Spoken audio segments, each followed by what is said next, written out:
Welcome to movies explainer. आज हम बात करने वाले हैं 2021 में रिलीज क्राइम थ्रिलर मूवी जिसका नाम है द गिल्टी। ये फिल्म 2018 में बनी डैनिश फिल्म की रीमेक है। एक्सप्लेनेशन की शुरुआत करने से पहले अगर अभी तक किसी ने चैनल को सब्सक्राइब नहीं किया हो तो जरूर कर ले और साथ ही नोटिफिकेशन बेल पे जरूर क्लिक करना ताकि ऐसी इंटरेस्टिंग वीडियो आप मिस ना कर पाए। So let's start the movie. कहानी स्टार्ट होती है कैलिफोर्निया में लगे आग को दिखाते हुए। हर जगह हड़कंप मचा है।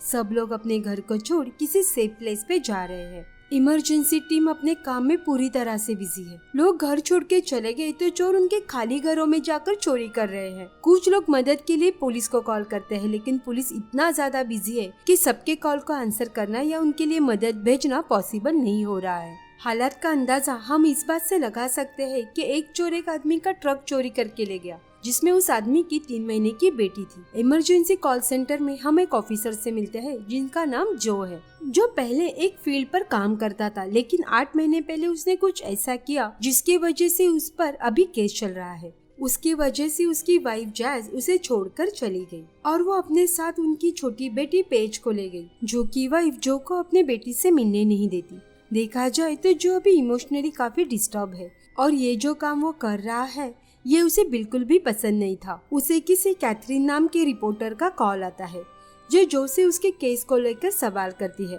पर जो उसे कुछ भी बताना नहीं चाहता। अभी तक उसने सामने से मीडिया में कुछ भी बयान नहीं दिया है। जो पहले से ही परेशान था और आज उसे एक के बाद एक कॉल्स आ रहे थे।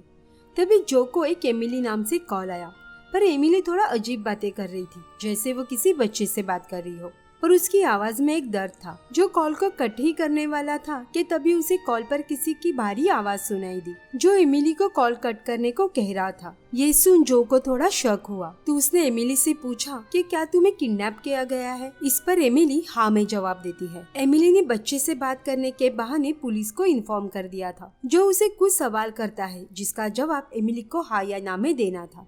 उससे बात करके जो को समझ आया कि एमिली को किसी उसके जान पहचान के आदमी ने ही किडनैप किया है और वो एमिली को लेकर शहर से बाहर जा रहा है। जो एमिली के कॉल को होल्ड पे रखकर पेट्रोलिंग टीम को कॉल करके एमिली के बारे में बता देता है। फिर से वो एमिली को कॉल करके उससे बात करता है कि तभी गलती से एमिली ने वैन कहा, जिससे उस आदमी को एमिली पे शक हुआ तो उसने कॉल कट कर दी। और कॉल कट करने से पहले उसने एमिली को अपना नाम बताकर उसे फिर से कॉल करने को कहा, क्योंकि अगर उसने फिर से कॉल किया तो कॉल सीधी जो के पास आएगी। एमिली से बात करके जो को इतना पता चल गया कि वो एक व्हाइट कलर के वैन में है। एमिली के बारे में वो सारे इन्फॉर्मेशन पेट्रोलिंग टीम को दे देता है। उसका काम तो हो चुका था, लेकिन जो को बार बार एमिली की चिंता हो रही थी। पुलिस को एक व्हाइट वैन मिल गई, लेकिन इसमें एमिली नहीं थी। जो के पास वैन का नंबर नहीं था, तो वैन को ट्रेस करने में प्रॉब्लम आ रही थी। यहाँ जो का टेंशन बढ़ रहा था, तो वो हाइपर हो के सब पे चिल्लाता है। जो पहले से बहुत ही ज्यादा हाइपर होता है, उसे अपने गुस्से पे कंट्रोल करना आता ही नहीं। जो ने एमिली के फोन नंबर के मदद से उसकी सारी डिटेल्स निकाल ली, तो वो एमिली के घर पे कॉल करता है। कॉल एमिली की 6 साल की बेटी एबी उठाती है। वो बहुत ही ज्यादा डरी हुई थी। जो और परेशान हो जाता है क्योंकि एबी की आवाज सुनकर उसे उसकी बेटी पेज की याद आ गई, जिससे वो बात भी नहीं कर सकता। वो एबी से पूछता है कि घर में कौन है। इस पर एबी बताती है कि अभी घर में वो और उसका छोटा भाई ओलिवर है, जो आराम से सो रहा है। उसकी मम्मी को उनके पापा आकर लेके गए और उनका नाम हेनरी फिशर है। जो को लगता है कि एमिली के एक्स हस्बैंड ने उसे किडनैप किया है। एबी ने हेनरी का मोबाइल नंबर जो को दे दिया, जो उस नंबर के मदद से हेनरी के वैन का नंबर पता करवाता है। हेनरी के डिटेल्स चेक करने पर उसे पता चला कि हेनरी पर पहले से ही असॉल्ट के केसेस है। एबी फोन पर रो रही थी। उसने कहा ओलिवर नाइफ देख के डर गया था और हेनरी ने एबी से कहा था कि ओलिवर को ना जगाए, उसे सोने दे। फिर मम्मी को लेकर वो चले गए। जो उसे दिलासा देते हुए कहता है कि तुम ओलिवर के पास ही रुकना, मैं तुम्हारे पास किसी को भेजता हूँ और अगर तुम्हें कुछ चाहिए तो तुम मुझे कॉल करना और कहना मुझे जो से बात करनी है। इसके बाद वो कॉल कट कर देता है। जो हेनरी के वैन का नंबर पेट्रोलिंग टीम को देता है और फिर दूसरे डिपार्टमेंट से रिक्वेस्ट करता है कि एक घर में 2 बच्चे अकेले हैं तो एक यूनिट वहाँ भेज दीजिए। पर सब इतना बिजी थे कि कोई उसकी रिक्वेस्ट नहीं मानता। तभी उसके पास उसे रिपोर्टर का कॉल आया, तो जो ने वो कॉल कट कर दी क्योंकि ये सब अभी उसके लिए इम्पोर्टेंट नहीं था। जो अभी सिर्फ वेट कर सकता है, पर वो रेस्टलेस फील कर रहा था, तो वो एक अलग रूम में चला गया। वहाँ से वो उसके 2 सार्जेंट बिलर को कॉल करके उससे मदद मांगता है। उसके मदद से वो एक यूनिट एमिली के घर भेजता है। दूसरे यूनिट को वो हेनरी के घर भेजना चाहता था। मिलर उसे कहता है ये काम तुम्हारा नहीं है और मैं ऐसा नहीं कर सकता। तुम्हारे केस की कल सुनवाई है तो और कुछ गड़बड़ मत करना, जो कि सिर्फ 10 मिनट में एंड होने वाली थी। एटलीस्ट बच्चों के पास मदद पहुंच गई थी, पर वो अभी भी एमिली को लेकर परेशान था। जो एमिली को कॉल करता है लेकिन उसका नंबर नहीं लगता, तो वो उसकी वाइफ जैस को कॉल करता है, पर वो उससे बात नहीं करना चाहती थी। उसने अभी तक किसी को ये नहीं बताया कि जैस उसके साथ नहीं रहती। जो को अकेलापन अब और सहन नहीं हो रहा था।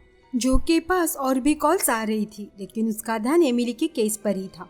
वो खुद को शांत रखने की कोशिश कर रहा था, लेकिन वो अपने मोबाइल से हेनरी को कॉल कर ही देता है। पहले जो हेनरी से बड़े आराम से बात करता है, लेकिन जब हेनरी ठीक से जवाब नहीं देता तो वो सीधे पूछ लेता है कि तुम एमिली को लेकर कहाँ जा रहे हो।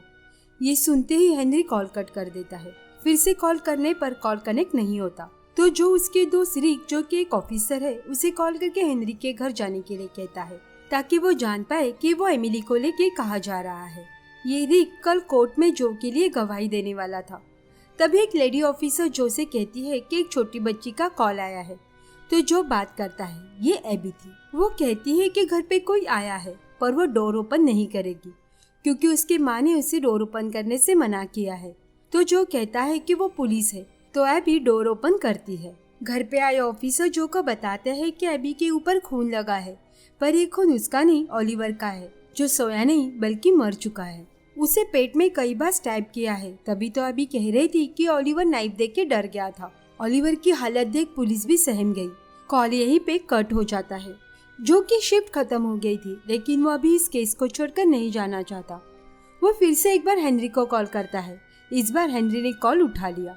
वो उस पर चिल्लाता है कि तुमने अपने ही बच्चे को मारा है, तुम एक हत्यारे हो, वक्त रहते सरेंडर कर दो। पर हेनरी उसकी बात नहीं सुनता और कॉल कट कर देता है। फिर से ट्राई करने पर वो कॉल नहीं उठा था। तभी जो को रिक का कॉल आया, जो हेनरी के घर आ चुका था।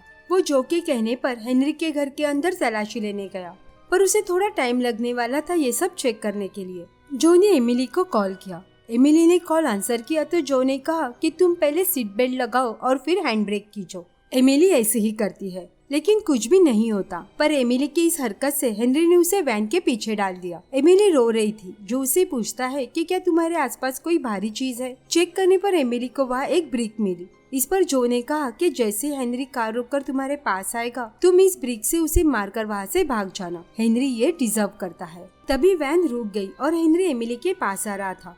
वो उसे बताता है कि अब ओलिवर ठीक है और वो अभी रो नहीं रहा। ये सुनकर जो को थोड़ा अजीब लगा। तभी एमिली जो से कहती है कि ओलिवर दिन भर रोता रहता था और सोता भी नहीं था, क्योंकि उसके पेट में सांप थे, तो मैंने उन्हें बाहर निकाल दिया, इसीलिए अब वो ठीक है। ये सुनकर जो पूरी तरह से शॉक था। इसका मतलब ओलिवर को हेनरी ने नहीं बल्कि एमिली ने मारा है, और वो ये बात जानती भी नहीं। छोटे बच्चों को पेट में वर्म्स होते हैं, जैसे ओलिवर को भी थे, इसीलिए एमिली ने नाइफ से उसके पेट को काटकर उन वर्म्स को बाहर निकाला। पर अब एमिली को जो ने बताया था कि हेनरी ये डिजर्व करता है, तो एमिली जैसे हेनरी उसके पास आता है, वो उसे मारकर वहाँ से भाग जाती है। तभी जो के पास रिक का कॉल आया, जो उसे बताता है कि एमिली एक मेंटल पेशेंट है और हेनरी उसे हॉस्पिटल ले जा रहा है। हेनरी एमिली को नुकसान नहीं उल्टा बचा रहा था। वो जो से कहता है कि एमिली के इलाज के लिए उसके पास पैसे नहीं थे और किसी ने भी उनकी मदद नहीं की, और इसी के चलते ओलिवर मारा गया। उसे लगता है कि अगर पुलिस ने दोनों को पकड़ लिया तो उन्हें सजा होगी।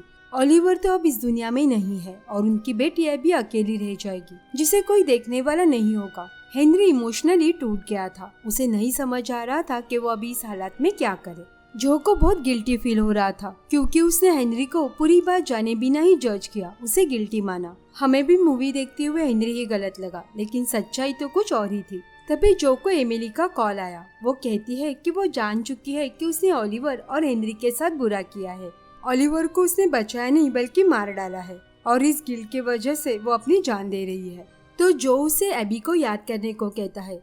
उसने पुलिस को भी एमिली के पास भेज दिया था, पर एमिली कुछ भी सुनने के लिए तैयार नहीं थी। तो जो उसे अपनी कहानी सुनाता है, और हमें यहाँ पता चलता है कि असल में जो ने क्या किया था। जो कहता है कि उसने 8 महीने पहले गुस्से में आकर 19 साल के लड़के को गोली मार दी थी, क्योंकि वो उसे सबक सिखाना चाहता था। यहाँ हम देखते हैं कि जो और एमिली की हालत एक जैसी है। लेकिन जब एमिली को सच्चाई पता चली तो उसने अपनी गलती मान ली। पर जो तो पहले से ही सब सच जानता था, पर वो इस बात को एक्सेप्ट नहीं करता। उल्टा उसने रिक को उसके फेवर में गवाही देने के लिए कहा था, लेकिन उसे अपने गुस्से को कंट्रोल करना सीखना होगा।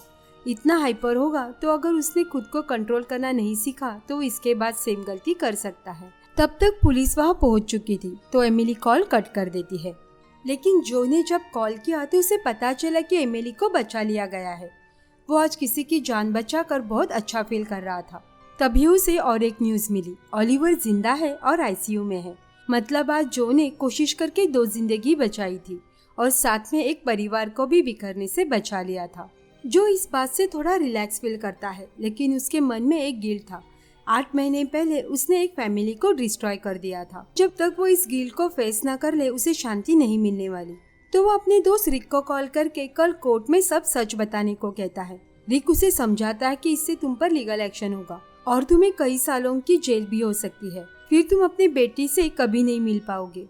पर जो को अपने गिल्ट को फेस करके उसे सबके सामने सच का सामना करना था। फिर वो कैथरीन को कॉल करके सब सच बता देता है। मूवी के एंड में जो को गिल्टी पाया गया, लेकिन एट द एंड वो खुद से गिल्टी नहीं है। उसका मन और दिल पूरी तरह से क्लीन है और यही सबसे बड़ी बात है। ये मूवी ऑडियंस को एंड तक पकड़ कर रखती है। ये नेटफ्लिक्स पर अवेलेबल है तो आप इसे जरूर देखें। इसी के साथ आज की ये वीडियो यहीं पे एंड होती है। सो आपको ये मूवी कैसी लगी कमेंट करके जरूर बताना। एंड अभी तक किसी ने चैनल को सब्सक्राइब नहीं किया हो तो प्लीज सब्सक्राइब कर दीजिए। ये हमें और वीडियो बनाने के लिए मोटिवेट करता है। मिलते हैं नेक्स्ट वीडियो में। Thanks for watching.